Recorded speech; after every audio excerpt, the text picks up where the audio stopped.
On est dans les Inouïs Minatora.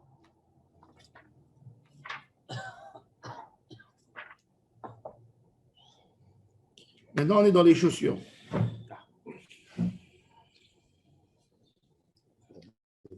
Nous sommes dans la chaussure, d'où je sais que c'est assourd de mettre des chaussures, de chausser des chaussures qui pour. Dans les lignes larges, une ligne avant les lignes larges, Aïn Chet Amoud Aleph. La Gemara a dit. Non, ça veut dire, on va rentrer encore un peu là-dedans, on va voir. C'est-à-dire, on est dans la chaussure, mais avec l'eau. On avait dit qu'on avait le droit de traverser un fleuve qui pour dans l'eau. Oui. Quand tu traverses un fleuve, tu ne peux pas le traverser à l'époque sans chaussures, c'est une catastrophe. Je ne sais pas si vous avez essayé une fois de nager. Au Jourdain, par exemple, tu ne peux pas rentrer sans. Il faut acheter des crocs ou quelque chose sur ta chaussure, des sandales spéciales. Sinon, ton pied, tu as des couteaux comme des couteaux qui te rentrent dans les pieds. Il y a des cailloux, des pierres. Ce n'est pas les pierres de mer qui sont lisses, que le sel les rend lisses avec le temps. Ça reste comme des rochers, tu es blessé. Donc, pour traverser un fleuve, à l'époque, obligé d'avoir des chaussures. Alors, la Gemara a dit, OK, dis-moi, Stam, pour la halakha, pas Kippour, laisse Kippour maintenant de côté. Shabbat, vous traversez un fleuve, tu as envie, tu veux passer d'un endroit à l'autre. Est-ce que tu as le droit de descendre Shabbat avec tes chaussures? Hein? Pourquoi tu ne pourrais pas? Il a fait. Pourquoi je ne pourrais pas? Parce que dans la halakha, on te dit, tout ce que tu risques d'enlever de ton corps, assourd de faire pour ne pas que tu fais. C'est-à-dire, je donne des exemples. Il y a des. La Gemara, quand elle parle dans Hotzaot de Shabbat, si vous vous souvenez, il y avait des bijoux qu'une femme a l'habitude de faire sortir. Et il y a des choses qu'on n'a pas l'habitude de faire sortir. Ce qu'on a l'habitude de faire sortir, ils l'ont interdit pour ne pas le faire sortir. C'est pour ça que le Chazon Ish, même pour les lunettes, il a mis un fil pour l'Iskor qui n'enlève pas les lunettes. Shabbat. Il y a tous les élèves du Chazon Ish, ils mettent sur les lunettes. Parce que nous, on met les lunettes pour lire, on enlève, on met, on enlève.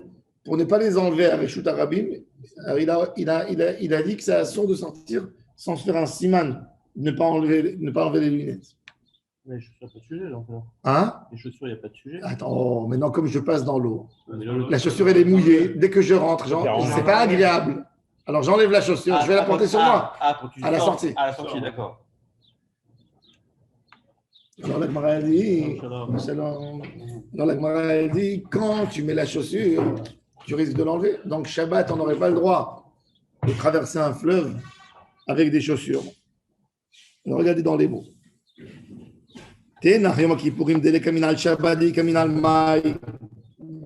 Amar Nehemia, Hatanae de Benesia.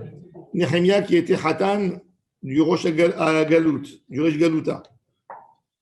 Il a dit Ana Hazite les Ribiami, les Ribiasi, des Matou Orkuma, des Maya Varavroa, des Rechmalbouch. Moi, j'ai vu, il fait un témoignage qu'il a vu deux rabbanim, Rabbi Ami et Rabbi Asi, qui vivaient normalement à Tibériade. Ils ont traversé le fleuve Shabbat avec les chaussures, derrière les bouches. Alors, l'Agmara dit, c'est Tenach Beminal, sandal, Maïkaïma. Qu'est-ce qu'on va faire avec une sandale? Amarav Dechomi. Alors, Rav Dechomi dit, Ana Hazite le Ravina, de Avar derrière Malbouche. Moi, je l'ai vu avec une sandale, et aussi il a traversé. Ravashi Amar, sandal, le Khatrilalo. Une sandale, non, une chaussure, oui. Pourquoi une sandale? Non, parce que les sandales, elles n'étaient pas comme aujourd'hui bien attachées en bas. La sandale, elle était attachée en haut. En fait, c'était une plaque en cuir où il y avait un trou devant où il y a le doigt. Il y avait deux petits anneaux de côté et tu fais rentrer le fil en cuir et tu attaches et après tu attaches sur ton pied. Tu fais des attachements et tu fais rentrer la lanière dans l'autre comme on fait avec les tefilines. Tu enfonces et c'est comme ça qu'elle tient. Donc, une sandale, ça résiste moins bien sur le pied qu'une chaussure. Ça peut se déchirer avec le contact de l'eau. En arrière, ça se déchire. C'était pas toujours la sandale, elle protège moins le pied qu'une chaussure. Elle est plus fragile par rapport à leur fil à l'époque. Alors il dit, une sandale, c'est pas les khatrila. Si il a fait, on lui fait pas de reproche. Mais, c'est-à-dire, c'est pas de préférence. Préférence Shabbat, on te dit, Bichlal, ne sors pas avec une sandale, tu risques de te retrouver dans la rue. Une sandale, c'était quelque chose qui se déchirait souvent. On achetait les lanières. Les lanières, le cuir n'était pas travaillé bien comme aujourd'hui, qu'il est bien travaillé. Alors, il te dit, la sandale, elle risque de l'enlever. Alors, le Gemara veut raconter une histoire qui renforce cet argument. Regardez. Rej Galuta, Ikla le Agronia, le Rav Natan. Le Rej Galuta est arrivé dans la ville Agronia. Il était invité dans la maison de Rav Natan. Rav Ram, le fils de Rav Papa, et Kulhu Rabanan, à tous les Pirka, ils sont tous venus entendre la dracha du Rej Galuta. Ravin est venu. Et le Rej Galuta, il s'est mis à haïr Ravina, il ne vient pas. Je viens là dans la ville une fois de temps en temps, je fais un petit discours Shabbat, il ne peut pas m'honorer. Alors Rafram, il a voulu calmer le Rej. Alors le lendemain, Ravina est venu pour prendre un café, tu vois. Alors Rafram, il pose la question à Ravina. Alors, Rafram l'a pouqué les Ravina, il voulait enlever la haine, casser le froid qu'il y avait. Amarle, pourquoi tu n'es pas venu hier? Amarle, j'avais mal aux pieds. Alors il a dit, les Messané, tu aurais dû mettre des chaussures. Tu mets des chaussures, tu attrapes le pied. Certainement qu'il devait avoir des veines ou quelque chose. Alors il a dit, non, Gaba de Kara. J'avais mal en bas du pied, donc je ne pouvais pas marcher. Alors il dit, tu aurais dû mettre une sandale avec un truc qui protège pour que tu n'aies pas. Amarle. Oh, Kema. Oh, Kema de Maya va beocha. Il y avait un fleuve qui passe. Nous, chez les Sparades, pourquoi tu n'es pas venu? J'avais le docteur, je suis parti. Qu'est-ce que tu as besoin de raconter? Oh, Kema de Maya, mais c'est la manière de parler. Donc après, on rentre dans un problème et on n'arrive pas à s'en sortir. Chez les Sfarades, quand on parle d'information ou de quelque chose, c'est comme de la Gemara. Il dit quelque chose, tu lui poses la question, il répond. Alors il lui dit, oh, Kema de Maya va beocha. Il dit, il y avait un fleuve, donc la sandale, c'est vrai, je pouvais la mettre. Mais comme il y a le fleuve, je ne veux pas passer. Alors il dit, il fallait mettre la sandale sur le pied et traverser. Amarle lo savar la mort le had amar Ravashi, sandal le khatrila lo. Tu n'es pas d'accord avec Ravashi qui a dit qu'on ne met pas des sandales a priori. L'histoire de l'Eshtuya, c'est qu'il travaille la Gemara. Même si Khat Talmidei Chachamim, Tzricha Talmud. Hein. Tu vois, tout est. Pourquoi le Rej Galuta, il n'est jamais nommé? Parce que le Rej Galuta, c'était un titre honorable. C'était quelqu'un qui avait de l'argent. C'est tout. Qui était proche du pouvoir. Il y avait le Rej Galuta et il y avait le grand Rav. C'était pas un Rav? C'est comme aujourd'hui, tu dis grand Rabbin d'Israël. Tu n'as rien dit en disant grand Rabbin d'Israël. Malheureusement. C'est un titre honorable. Ce n'est pas le plus grand Ram de la Torah. Oui.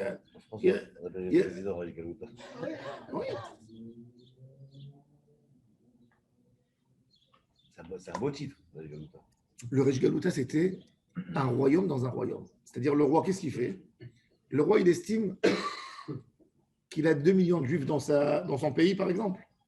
Il sait que les juifs, les impôts, ça, ils vont le. Qu'est-ce qu'il fait? Il va chez un juif.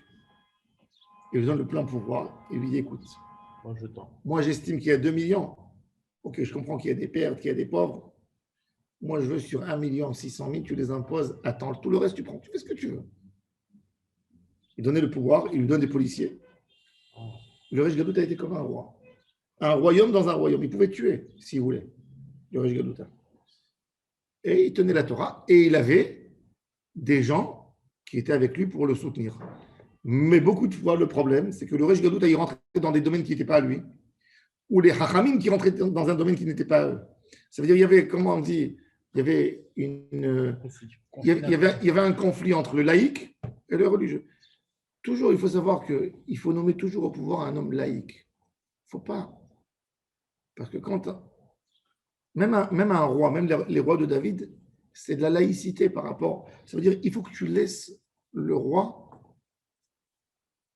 avec une idée de. Pas la Gemara a dit n'habite jamais dans une ville où le maire, il est Talmid Chacham. Jamais. Tu sais pourquoi? Parce que le maire, il voit qu'il y a un parc libre, il dit ah, je vais faire ici une synagogue. Au lieu de faire un parc pour les enfants, il va faire une synagogue. Il faut habiter dans un endroit où, tu as compris, c'est un peu. Mais la Gemara, Rabbi Yossé, il dit à son fils, avant de mourir, il dit n'habitez jamais dans une ville qui est gérée par des rabbins. La ville, vous pouvez être sûr qu'elle sera chat. Quand tu vas à Bnebra, quand tu vas à Kiryat Sefer, tu vois. Qu'est-ce que tu veux que je te dise? Avant-hier, je suis passé, je dis à ma femme, Tira, c'est plus beau. Ah non. Elle ne me dit pas non. Tu vois des immeubles, l'immeuble, ils ont monté l'immeuble. Après 4 ans, il y a des bosses de partout. Chacun bien, il veut agrandir, il a des enfants, je comprends. Non, mais il y a des bras, il y a des nouveaux bâtiments maintenant quand tu passes sur l'auto. Ouais, va voir. Ça grouille, des braques. Ah oui, ça c'est sûr. Hein, on dirait Las Vegas. C'est le seul bouchon de la Ouais, carte. tout est fermé dans la journée. Tu vas faire le soir, tout nous. Ah oui. Tu peux faire tes corons à 3h du matin. Mais c'est la Gemara qui disait. Bon, en tous les cas, ça, c'était toujours il y avait toujours des débats dans les pouvoirs. Rav Saadia Gaon, il a été licencié de son poste par le Resh Galuta. Et quand il a voulu tenir, le Resh Galuta a fait un décret sur lui. Presque, ils ont tué le royaume. Donc, il a dû se sauver. Il est parti en Égypte. Le Rav Saadia Gaon est né à Postat, à côté du Caire. Il est parti à Babel. Il était Rosh Hachamim. Il a été licencié par le Resh Galuta. Une petite histoire intéressante pour l'anecdote. Rav Saadia Gaon, Erev Pessah, bien cette histoire. Erev Pessah, Rav Saadia Gaon, il reçoit du calife, le calife de l'époque. Il a rencontré Rav Saadia Gaon, il a été émerveillé par sa sagesse. Et il lui envoie avant Pessah un service, toute la famille, en pur or, des assiettes en or, tout en or. Ça vaut une fortune.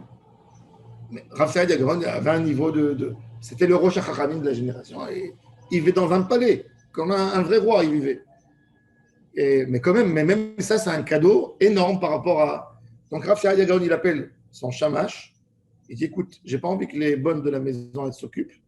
Va-toi les tremper au fleuve. Et il lui donne un gros sac avec des ustensiles en or. Et quand il va et il trempe, il prend le sac, il met doucement dans un filet. Tout part. Et il tremble, il pleure, il est assis comme ça.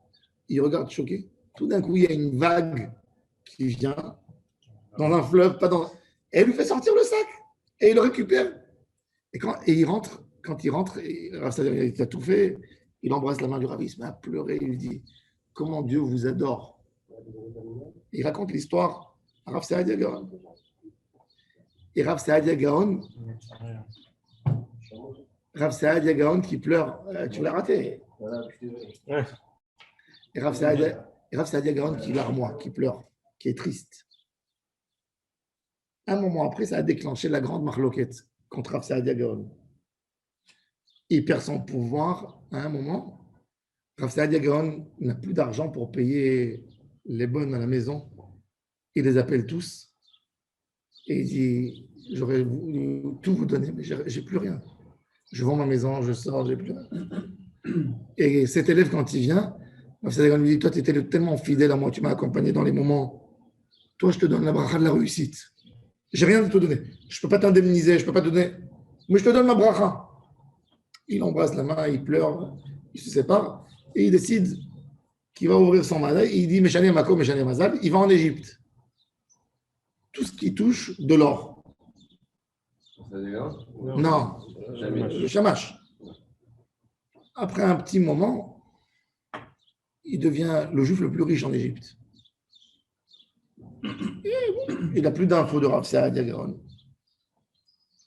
Un jour, il y a un de ses esclaves, de ses serviteurs qui vient. Il lui dit, tu sais, Il y a dans la rue un monsieur, il dit, il s'appelle Rav Saadia Gaon, il te cherche. Je dis, ah oui, c'est mon pauvre, amenez-le. Et il dit, non, le pauvre, il était tellement malade, il tourne avec les clochards. Il dit, quoi? Ça suffit là. Rav Saadia Gaon, mon Rav tourne avec les clochards. Il est où? Il envoie tout le monde chercher le moi dans la ville. Maintenant, le Caire, c'est grand, c'est pas petit. Il cherche, il ne le trouve pas. Après 2 jours, il le trouve dans un coin de la ville, dans une synagogue où il y avait des pauvres, dans une salle où il y avait les lépreux. Il est assis, il est en train d'agoniser. Il n'y a personne qui s'occupe, il n'y a même pas de quoi payer un médecin. Il dit tout de suite chez moi à la maison. Il voit son Rav, il pleure, il embrasse. Il appelle vite un médecin, il dit au médecin, analyse-le, comment je peux aider? Et ton Rav, il n'a pas été nourri bien déjà 2 ans. Tous encore, le système est détruit complètement. Il dit, qu'est-ce qu'il faut faire? Il dit, il faut prendre un poulet, il faut le nettoyer, le faire bouillir le poulet, le faire bouillir, et tout le concentré du poulet dans une cuillère, et il faut lui donner comme ça tous les jours pour lui donner toutes les vitamines, pour qu'il reprenne. Et voilà que tout de suite, il appelle le shochet, il dégorge, il amène Rav Saadia Gaon chez lui, un bon lit propre. Et lui, il vient donner à son Rav, il dit, c'est moi j'étais son chamash, je resterai son chamash toujours.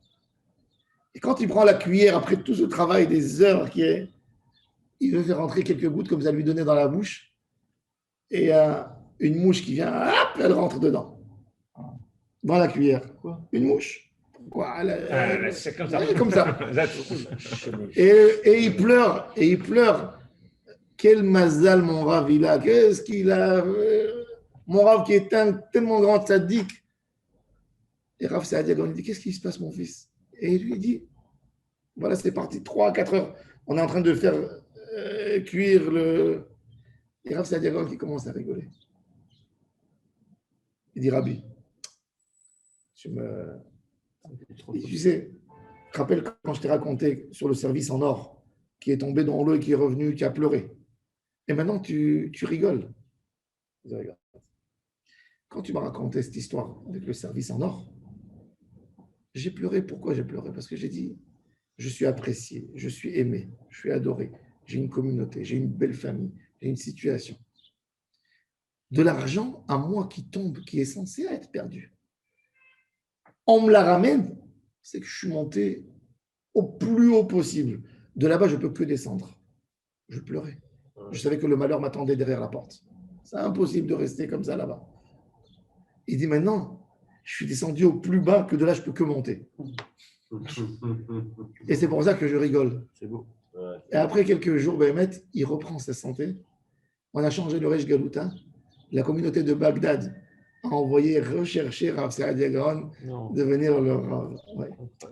Ça, c'est une histoire. Quelle histoire. C'est beau. C'est une histoire pour comprendre d'ailleurs bon, les conflits, les histoires. Mais Rav Saadia Gaon, c'est un des Géonim les plus influents. Il a écrit Emunot et Deot. C'est un livre. Rav Saadia Gaon, il faut savoir que chez les Séfarades, jusqu'à il y a 60 ans, tout le monde étudiait Rav Saadia Gaon, il n'étudiait pas Rashi. Rav Saadia Gaon a écrit le Tafsir. Le Tafsir, c'est la traduction littéraire en arabe du mot à mot de la Bible. Toute la Bible traduite en arabe. Du Maroc jusqu'au Yémen, on étudie Rav Saadia Gaon. Oh.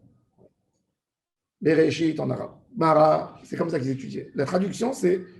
Et il a des traductions extraordinaires. Malheureusement, ça n'a pas été édité, bien gardé. Et bon, ils ont repris en arabe. Et il a des explications dans le pshat, beaucoup. Toujours Eben Ezra, vous voyez, Rassag, Ve'agaon Piresh, c'est toujours Rav Saadia Gaon. C'est le tafsir, c'était le livre par défaut des Séfarades. Il ne faisait pas Rashi. Comment Rachid est arrivé? Rashi, il a été c'était l'influence ashkénaze dans les Bate Midrash. Mais les Séfarades, ils étudiaient Rassag, Rav Saadia Gaon, tafsir. C'était quelle époque, là, c'est 1000 ans. Il y a 1000 ans. Il y a 1000 ans. C'est le Gaon, c'est un Gaon, c'est le dernier des Géonim. Rashi, il amène souvent Rav Saadia Gaon. Le Rabbeinu Saadia Piresh. Il a écrit tout. Il a lutté toute sa vie contre les Karaïtes. Et le mouvement karaïte, c'était un mouvement qui s'est créé à Babel quand il y a eu, avant Rav Saadia Gaon, il y avait 30 ans avant Rav Saadia, deux Géonim qui se sont battus pour être le Gaon de la génération. Gaon en acronyme, c'est 60. En Gimatria, c'est 60. Il connaît les 60 Masertot du Talmud à la perfection. Tu ne peux pas l'attraper sur un mot. Et il y avait un, il s'appelait Hanan Ben David. Il a présenté sa candidature. Il a échoué. Tout le monde a choisi l'autre. Il s'est tellement énervé, Qui gagne? Hanan. Hanan, Pardon. qu'il a dit je conteste tout le système de la Torah orale. Et il a assemblé devant lui des gens et ils se sont fait appeler Mikra, les enfants de Mikra, du Kra, la lecture de la Torah. Donc c'est pour ça qu'il a créé le mouvement Karaïte, les Karaïtes. Et Rav Saadia Gaon, toute sa vie, il a consacré pour lutter pour la vérité, l'authenticité de la Torah. Et il a bien traduit la Torah, que ça marche toujours avec le Drash. Il y avait beaucoup de problèmes, il y avait des problèmes énormes. Il y avait un rabbin en Israël à l'époque qui ne voulait pas se soumettre au rabbin de la diaspora et qui a monté un calendrier différent par rapport aux fêtes. Et il a annoncé Pessah, contrairement au conte des Chachamim de Babel. Comme les chrétiens, qui a des, tu sais, quand ils font la Pâque, ils ont entre eux deux contes différents, ou trois ou quatre, je ne sais pas, tu vois, chacun. Et Rav Saadia Gaon, il s'est suicidé là-dessus. Ça veut dire il a écrit 4 livres pour prouver comment. Si on a aujourd'hui la Torah, c'est grâce à Rav Saadia Gaon. C'est lui le premier qui a protecteur de la Torah, mais on ne peut pas s'imaginer. Ça, c'est Rav Saadia. Il y a encore plein de communautés de Karaïtes. Il y en a. Non, il y a peu. Pour ça, à Hollande, je crois. Non. Il vivait en Crimée. Il vivait en Crimée, à Bagdad, en Syrie, en Égypte. Il y avait une très grosse communauté. C'est pour ça que le Rambam, il a décidé de s'installer là-bas pour leur arracher toutes leurs coutumes, pour lutter contre eux. Et ils sont venus à Jérusalem il y a 250 ans. Rabbi Chaim Ben Attar, il habitait à Jérusalem du Maroc et il y avait une réunion de rabbanim, un Motsei Shabbat. Il y a la synagogue, jusqu'aujourd'hui, vous pouvez la voir. Quand vous allez au Cardo, demandez de voir la synagogue des Karaïtes. La synagogue des Karaïtes, c'est une synagogue qui est dans une cave. Ils avaient obtenu l'autorisation de faire une petite synagogue à Jérusalem. Et comme leur synagogue, c'était dans une cave, personne qui voyait. Donc les rabbins de Jérusalem, les Karaïtes à Jérusalem, ils ne levaient pas la tête, tu vois. Ils disaient, nous, on étudie plus le texte, mais on n'est pas. Ils avaient une protection. Motsei et Shabbat, ils ont dit, ils vont faire là-bas une réunion chez eux, à la synagogue. Tous les rabbins, ils sont mis là-bas. Rabbi Chaim Ben Attar, il devait arriver. Quand il est descendu aux escaliers, il est tombé au milieu des escaliers, il s'est évanoui. Quand ils l'ont réveillé, tout ce qu'est-ce qui se passe? Tu as perdu ton équilibre. Je n'ai pas perdu mon équilibre. Enlevez-moi tout de suite la marche qu'il y a ici, je veux voir qu'est-ce qu'il y a dessous.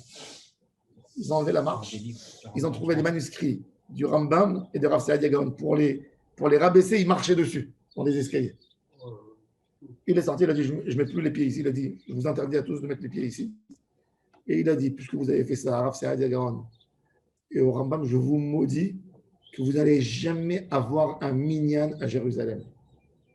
Et c'est toujours moins que minyan. Dans les années 30, 1930, il y a une communauté de Karaïtes, pas 30, non, un peu avant. Il y a une communauté de Karaïtes, de Crimée, qui décide de venir à Jérusalem. 30 familles. Ils prennent le bateau, c'est écrit dans les journaux de l'époque. Ils arrivent à Jaffa, ils prennent les chameaux pour monter à Jérusalem. On passait à l'époque, quand on montait à Jérusalem, par Ramleh, Loud. Parce que c'était long, la route. Il fallait dormir une nuit à Ramleh. Ils arrivent à Ramleh, ils dorment la nuit, ils prennent un virus, une sorte de pandémie. Tous les hommes meurent.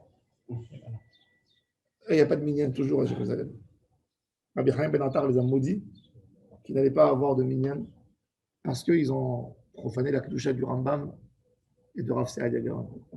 On n'a pas réussi à les contrer dans le texte de la Torah. Alors, prouvant qu'il fallait des barrières. Ils ont essayé. Rav Ovadia Yosef, il a écrit des réponses à la règle. Comme quoi il faut que les Moi, quand j'étais avec le Rav Amar au bureau, j'ai eu 4 ou 5 cas des Karaïtes qui quittent la coutume karaïte et qui veulent se marier. Il y a à Ramleh, un centre. Alors, quand eux, ils veulent se marier, il faut savoir qu'en Israël, ils ont un statut depuis l'époque des Anglais. Ça veut dire qu'ils ont un statut à eux. il y a en Israël beaucoup de religions que l'État d'Israël elle finance et il y a des mouvements. C'est-à-dire un karaïte, normalement, c'est écrit dans les registres, etc. C'est écrit karaïte. Il ne peut pas se marier avec une fille juive normale. En Israël. Oui. C'est comme une autre religion. Il vient, il ouvre un dossier au Bédine, un dossier, non, pas une conversion, il ne faut pas de conversion. Rav Yosef, il a voulu écrire qu'il n'y a pas de mamzerim chez eux. Pourquoi? Parce qu'ils disent, parce qu'ils font pas de mari, ils font le guet n'importe quoi, n'importe comment. Mais il dit, Rav Yosef, s'ils n'ont pas de guet, ils n'ont pas de mariage non plus. Tu comprends? C'est le seul argument qui les laisse.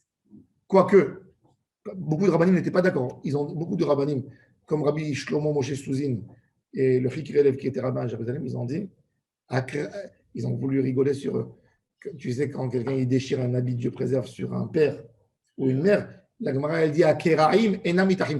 On n'a pas le droit de coudre l'habit. Alors ils ont dit eux Akeraim enamitachim. Ils ne peuvent plus être tissés dans le Ham Israël. Mais Rav Yosef il les a autorisés. Bon, je vous dis aujourd'hui ce qu'ils font à la Rabbanout. On leur donne un Kitzur Shulchan Aruch. On leur met quelqu'un qui étudie avec eux. Et on leur apprend toutes les bases de la Torah orale. Et ils doivent venir et attester devant 3 Dayanim qui retournent au judaïsme et à croire dans la. C'est n'importe quoi. Ouais, il vient, il est même pas religieux le gars. Et il vient épouser une fille. On lui dit. Ils n'ont pas des têtes de fajon. Tu fais une déclaration. On lui dit, ouais, c'est particulier quand même. Moi, ce que j'ai eu. Hein. Il dit, tu fais une déclaration. Même pas des têtes d'arabe, tu sais pas, ils sont tu fais une déclaration comme quoi tu reviens au judaïsme. Il y a beaucoup de mouvements comme ça. Il y a les Dunme en Turquie. C'est les enfants de Shabtai. Le Rav d'Istanbul, quand j'étais là-bas, une fois, il m'a demandé de faire avec un Bedin pour un gars du Dunme qui voulait épouser une juive. Normal. Moi, je lui ai dit, il faut lui faire la conversion. Alors, on lui a fait une conversion. Mais racontez ça quand vous êtes arrivé pour le cimetière, vous rentrez dans la mairie. Quand j'étais à Smyrne, il y a 20 ans, tout le cimetière juif était dévasté. Un cimetière énorme. Donc, j'étais audacieux, j'étais avec un ami, j'ai dit, viens, on va se plaindre à la mairie. Maintenant, nous, on croyait que Izmir, c'est la mairie de Ranana. Izmir, elle a 5 millions d'habitants. C'est plus grand que Paris. On arrive des immeubles de la mairie, mais on rentre dans l'étage où il y a le maire de la. On dit on veut parler avec le maire. Et tu vois, les Turcs, il ose le temps et nous, on lui répond, on ose le temps. Tout d'un coup, il y a un monsieur, il sort, tout le monde se tait. Il dit qu'est-ce que vous voulez? Il dit on veut voir le maire. Il dit c'est moi le maire. Alors on lui dit regarde, le cimetière juif ici, les juifs, ils ont une partie dans cette histoire de cette ville. Et regardez comment c'est abandonné. Il nous appelle, il dit rentrer dans la chambre. On rentre, il nous embrasse. Il nous dit moi je suis juif. Non, mais c'est les pas juifs. C'est les doublés. Je lui ai dit qu'est-ce que ça veut dire juif? Je vais comme les marranes. Il me dit nous sommes des descendants des croyants de Sabbatai Tzvi. Maintenant il a un nom typique turc. Il me dit demain, il me dit jusqu'à quand vous restez là? J'ai dit on est là 3 jours. Il dit demain, le cimetière sera propre. Moi, je regarde mon ami comme ça. J'ai dit on peut voir. Il dit demain matin, vous allez venir, vous allez voir. On arrive le lendemain au cimetière. 300 ouvriers de la mairie de Smyrne. 300. Chacun qui se met sur une partie. Ils sont venus avec des ciseaux, avec des trucs. En 3 heures, il était nickel. Ils ont enlevé, il y a des roseaux qui rentrent, qui cassent les tombes. Ils ont tout. Il a dit faites-moi une bracha. Quelle bracha tu veux? Il dit je veux être président de la Turquie. Erdogan? Non. Alors, tu rigoles. Atatürk, c'était un Doumé. Il a enlevé les lettres arabes. Atatürk a laissé dans son testament de donner sa retraite parce qu'il n'avait pas d'enfant officiel. Il a dit de donner sa retraite à sa cousine Esther. Il n'y a pas Estria chez les Turcs, c'est pas. Lui, il vient de Salonique, Atatürk. Il dit, eux, ils cachent l'histoire, mais ils disent qu'il est juif. Le fils de Elias Ben Yehuda. Bon, donc, il Et nous ça, a c'est dit- très européen, c'est la frontière européenne. et après, chaque année, quand on allait pèleriner, il nous envoyait la police pour nous protéger, pour nous garder. 3 ans après, on est venu. Et il était très fort. Il a fait une crise cardiaque, il est mort. 50 ans, le pauvre. Mais il a dit ce que vous désirez. Ce que vous Tu désirez. pèlerines qui là-bas? Hein? Tu pèlerines qui là-bas? Rabbi Chaim Palagi, toutes les années, on va d'accord. pèleriner. Ouais. Bon, donc, ça, eux, c'est des sectes. Alors, eux, pour retourner au judaïsme, les Doumés, c'est beaucoup plus grave que les Karaïtes, parce que les Doumés, ils ne sont pas pratiquants aujourd'hui. Il faut savoir que les familles, Ils avaient une. les familles les plus riches de Turquie, c'est des juifs Doumés. Ils ont un cimetière musulman, soi-disant, à Istanbul, qui est dans le quartier de Ulus. Et ils enterrent là-bas les morts. Ils font une tahara comme les juifs. Mais oui, si je peux me permettre, mais c'est comme les marades. Ils se disent en secret dans la Oui. famille. En secret, ouais. J'ai nos ancêtres, J'ai on va être en extérieur. J'ai un ami que tous les rêves Pessah, il leur ramenait des matzot. Mais ils cachent. Ils vont tous les vendredis au Bosphore. Et ils font une prière pour que Sabtaï Tzvi, parce qu'il est parti au Bosphore un vendredi. Donc, vendredi, ils attendent qu'ils reviennent. Bon, c'est leur croyance. Et- Ouais, Caraïbes. Il y a beaucoup de Karaïtes en Israël. À l'époque, il y avait beaucoup. Maintenant, ils sont devenus laïcs. À l'époque, quand j'étais enfant, ils disaient qu'il y avait 30 000 Karaïtes, 40 000 Karaïtes en Israël. Je pense qu'aujourd'hui, c'est beaucoup moins parce qu'il y a beaucoup parmi eux qui ont, quand ils ont fait l'armée, etc., ils ont voulu sortir du système, ils ont voulu épouser. Donc, ils ont, 9 000, je pense. avec le Rav Ovadia Yosef, je ne sais pas combien aujourd'hui ils sont, il faut vérifier, il y a des données. Mais nous, quelquefois, moi, je me rappelle, j'assistais au Bédine, il venait, il faisait de l'attestation d'honneur, comme quoi il abandonne le chemin des Caraïbes, il accepte, même s'il n'est pas pratiquant, mais il accepte le chemin de la Torah, de nos sages. Tane Rav Yehuda, bon, Tane Rav, maintenant dans les lignes larges, 10e ligne. Tane Rav Yehuda Bar Grogrot. Bar Grogarot. Il a dit Asur lishev al gabetina beyom kippurim. Qu'est-ce qu'ils faisaient à l'époque? Ils avaient des sièges en argile, non, avec la boue, avec quoi on fait l'argile et la poterie. Et ils se faisaient des choses et ils plongeaient dedans. Ça leur faisait, ça rafraîchissait. Alors il dit c'est assourd de s'asseoir dessus. Pourquoi? Ça te fait un plaisir. Tu es dans quelque chose d'humide, de mouillé. Alors la Gemara elle dit Amar Rabbi Yoshua ben Levi, il n'est pas d'accord avec ça. Amar Rabbi Yoshua ben Levi ou betina metapachat. C'est quoi tina metapachat? On a une règle. Qu'est-ce qui s'appelle un liquide? Même pour Shabbat, quand vous voulez essuyer une table, vous voulez prendre une éponge, un chiffon pour nettoyer. Quelle est la définition d'un chiffon humide pour ne pas ne pas transgresser Shabbat? Ça par rapport à ça. Qu'est-ce qui s'appelle humide? Quand vous savez, quand on mange un fruit qui a été trempé dans de l'eau, il faut faire des tilat yadayim. D'abord chez Tiboulot Bamashke. Alors on te dit que s'il y a une humidité, tofeach amenat leat piach, il faut faire des tilat yadayim. C'est quoi la définition? La définition est très simple. Quand vous avez vos mains mouillées, d'accord? Quand les mains sont vraiment mouillées, si vous mettez votre main mouillée sur la table et vous retirez votre main de la table, s'il y a une quantité d'eau que je puisse prendre ma main et remettre dessus et ma main est mouillée, là, ça s'appelle une quantité d'eau considérable. Ça s'appelle métapéar. Métapéar, c'est de quoi mouiller une fois et de reprendre. Alors, c'est ce qu'il dit Rabbi Yoshua ben Levi. Il te dit, ne t'assois pas sur ces bouts quand elle est métapahat. Betina métapahat. Amar Abaye, c'est ce qu'il dit. Ou betofeach, al menat leat piar. Il est tofeach. De quoi prendre de l'eau pour mettre pourquoi? Ça sera assour midin rechitza yom tov. Amar Rav Yehuda. Maintenant, on veut parler d'autre chose de Kippour. J'ai chaud, j'ai très chaud. Qu'est-ce que je fais? J'ai un potiron ou une pastèque. Je veux prendre sur mon ventre. Je veux le mettre pour refroidir mon corps. Kippour. J'ai le droit de le faire ou j'ai pas le droit? Parce qu'on est dans le inouï. C'est pour ça qu'on se pose la question uniquement par rapport à Kippour. On ne dit pas de ne pas manger, de ne pas boire. On est toujours dans le inouï. Teranu et nafshotechem. Est-ce que c'est inouï ou c'est pas inouï? Alors, j'ai le droit ou j'ai pas le droit de refroidir mon corps avec? Normalement, non. Vraiment, La climatisation. Bon, la climatisation, tu vas dire que ça touche pas le corps. Là, je te dis quelque chose qui touche le corps. Mais ça participe à ce que tu te sentes mieux quand même. Bien sûr. Non? Alors, la Gemara raconte, Amar Rav Yehuda. Alors, il dit, Moutar, Rav Yehuda, il nous dit, Moutar, Leitztanen beperot. Rav Yehuda, Mitztanen bekra, avec un potiron. Une citrouille, non, une citrouille. Rabba, Mitztanen beyenuka. Il prenait un enfant. Vous savez que le corps d'un enfant, c'est plus froid qu'un corps d'un adulte. Il n'a pas de. Le sang ne court pas dans son corps comme un.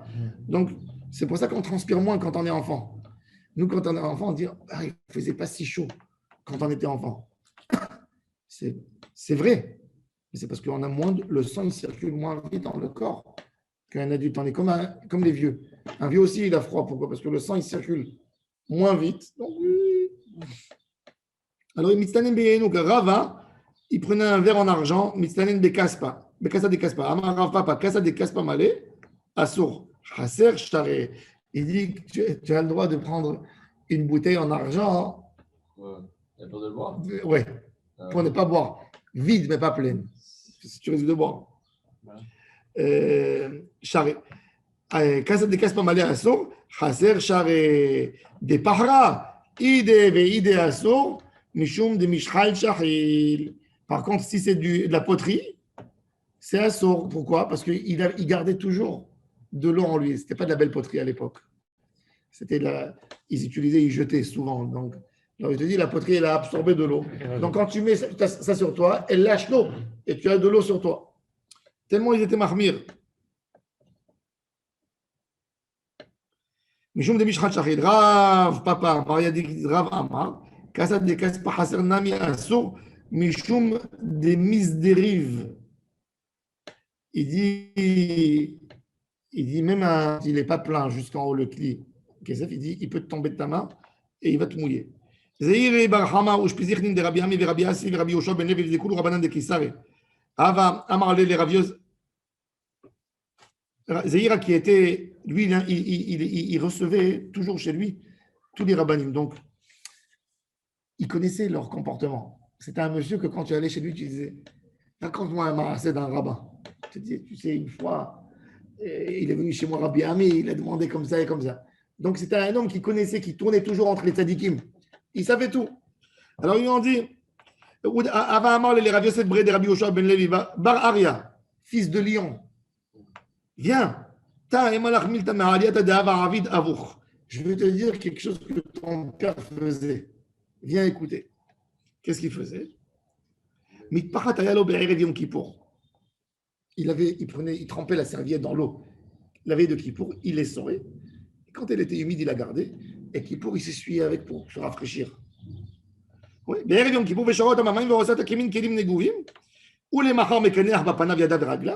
Il essuyait d'abord, regardez, Panav, Yadav et Raglav, toujours la règle de l'enfance. Toujours ma mère. 4 ans. Quand tu t'essuies avec la serviette, tu commences par la tête qui est propre. Après, tu descends au corps et après aux pieds. Si tu as commencé par les pieds, la serviette, ça y est. La tête, le corps, les mains et les pieds. Manav, Yadav et Raglav. Erev Tisha B'Av, Shoreh Ota B'Mayim, ou les Mahar, même, il voulait enlever ce qui sort le matin de l'œil. Ma'avira Gabeina. Vechen, Ki Ata Rabba Bar Mari Amar. בערב תשעה באב מביאים לו מטפחת ושורה אותה במים ומניחה תחת מרשותיו. Il la met sous la tête pour garder une sorte d'humidité la nuit. Eux, ils vivaient dans des maisons très humides et chaudes. Donc, Tisha B'Av, il fait chaud. Ils mettaient sur le coussin une serviette un peu humide. Ou les mahar, mekaneach, panav yadav araglav. בערב יום כיפורים מביאה לו מטפחת ושורת במים ועושה אותה כמין כלים נגובים ולמחריו מעבירה על גבי עיניו. אמר לרבי יעקב לרבי ירמיה בר תחליפה Ivra Martlan, Veodvinar Skhita, tu nous as dit le contraire, et nous on t'a posé la question que c'est Sochet. Alors bon, en tous les cas, tout ça, mais maintenant il faut savoir, nous aujourd'hui, qui pour il se lève le matin, vous savez, il y a des fois un peu de bave dans les côtés, c'est pas beau. Dans les yeux, je veux prendre un peu d'eau pour essuyer, pour nettoyer. On a le droit. Pourquoi ça enlever la savée? Ça, hein,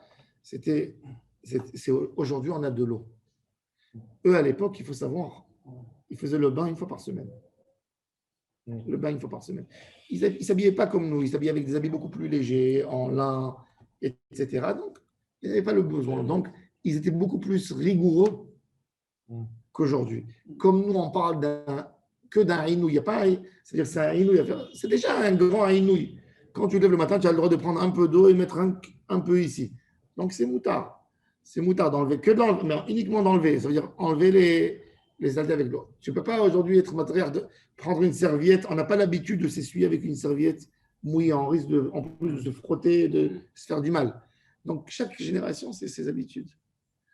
Eux, à l'époque, c'était ça. Ils prenaient comme un gant humide et ils nettoyaient avec le gant.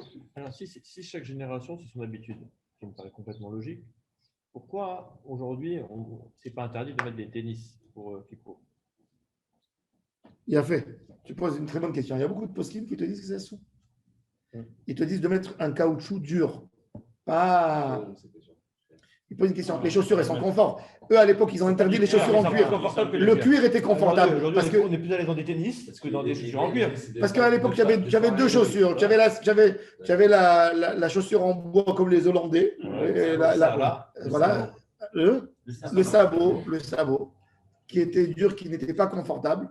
Et tu avais le cuir qui était mou. Il n'y a plus de poskim aujourd'hui. Qui était mou. Alors, il y avait beaucoup de rabbinim qui te disent, il y a beaucoup de poskim qui étaient marqués au Maroc.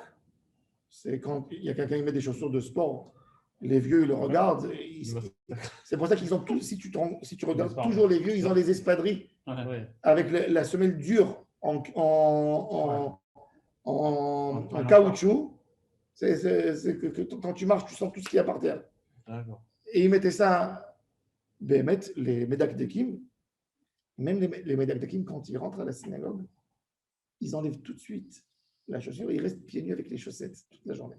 À la maison, pas pour avoir une histoire de confort, pour rester justement. Tu pourrais les mettre, les chaussures en cuir, pour aller à la synagogue. Naran, pour aller, mitadadim, tu as le droit. Quand tu marches dehors, tu as le droit de mettre la chaussure. Pourquoi? Parce que tu marches, tu ne peux pas marcher dans la rue avec les pieds. Le hinoui, comme c'est Midi Rabanan, c'est une asmarta, on a vu. Ce n'est pas Midi Oraïta. Alors, quand tu marches pour t'aider à marcher, oui, mais dès que tu rentres dans un endroit, tu l'enlèves. Et tu restes avec les. Moi, j'ai vu mes rabbinim toujours qu'avec des chaussettes à la synagogue. Après, des chaussettes un peu épaisses pour ne pas attraper froid. C'est la djellaba. Oui, la djellaba. J'ai pas marché en chaussettes. Baruch Adonai l'Olam. Amen.